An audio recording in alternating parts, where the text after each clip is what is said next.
morning and namaskar to the label coordinators and all the professional teachers sitting here. I hope you all are doing good. The book that I'm going to review is Creativity in the Classroom.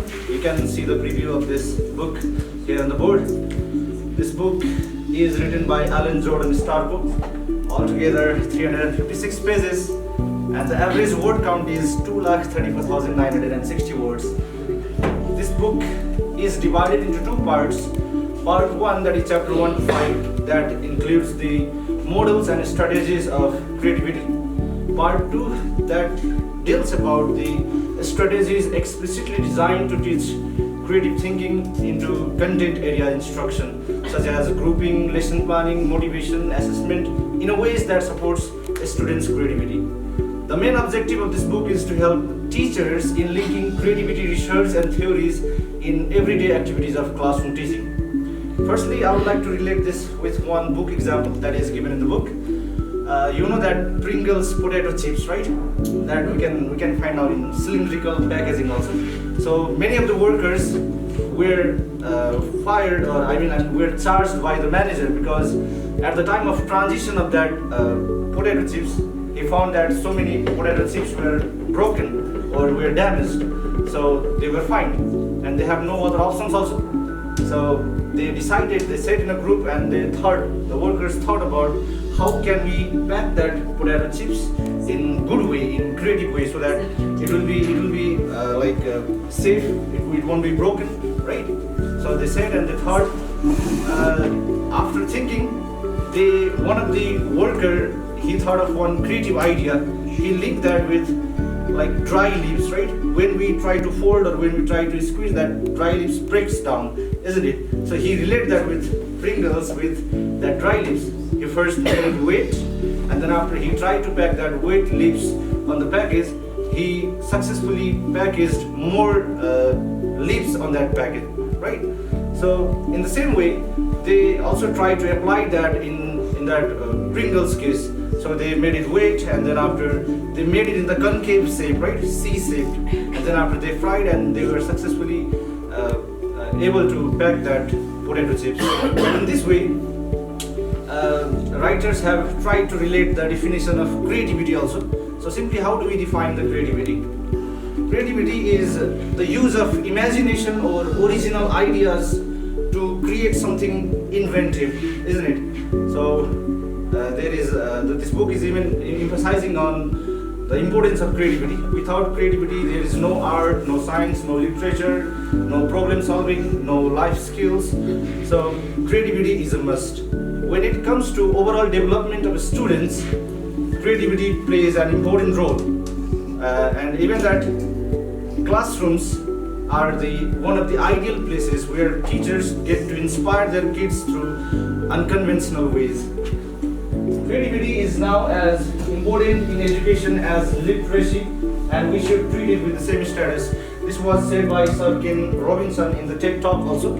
Curious mind always loves to learn more, and that can be taught, or creativity plays an important role in creating creative mindset in the students. The right mix of creativity along with the curriculum, that also helps to teach the students in more creative way. In book, there is one example mentioned. One of the students, when teacher is going through the class, he raises the hand and asks the questions like, sir, what happens instead of watering the plant, if we milk them, will that plant grow more stronger, healthier and longer? So teacher was amazed by the question, and the teacher later on he realizes that he realizes that the question he has asked, plants growing stronger with the milk, that is perfectly consistent with what he has been taught in the school, right? He must have read somewhere in the book that is milk helps babies to grow stronger and healthier. In the same way, he asked the question to the teacher. Somehow this is considered as a good response, and he marked as a creative response. Some of the students, like in equation and algebra, there are some questions. If the age of sun is X years old, and after 30 years If the father's age is double than the son is, what is the age of the son? This kind of questions are there. So I find that some of the students from my class, they raises the question like, sir, why do we waste time on calculating the age of father and son, rather than why don't we just take the birth certificate and compare it? I don't know whether it is a creative response or smartness or laziness. I even find that my students are like that. So I would like to talk about some benefits. The first one is encourage the autonomy. As we can see that many of the students, we find they are problematic. They make noise in the class, right? So if we encourage the autonomy in the class, let's make the talkative one to make the attendance as a class teacher. Let's make them do the attendance for the first day, right? So at least they will learn, if they are making noise, how hard it is to control the noise level, right? Or if we divide the jobs among the students as a class teacher, they will also learn something. So if we encourage, they will feel like as a part of a classroom. So second one is try new method of teaching in the classroom. We are doing that.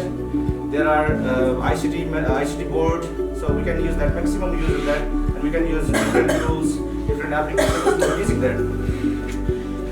Some application related to mathematics that I would like to suggest is adaptive mindset.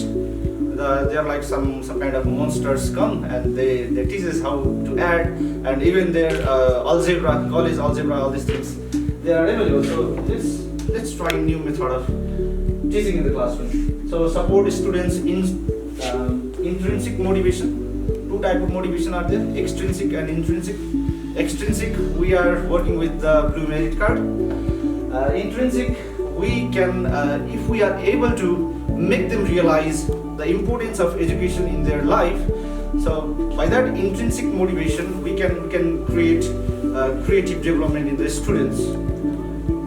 Next thing, discuss about the misconception related to the creativity. We can see that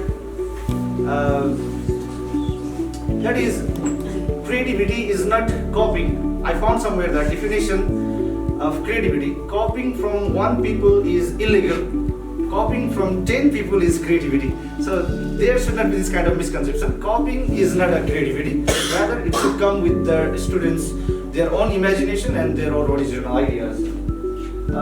Be aware during the class. It simply means the students who asked questions frequently, they often goes out of the topic. So at that times, creativity may come. So in that case, teachers have to be a bit aware, so we can build up and we can encourage them throughout their creativity. Next, give students time to ask questions.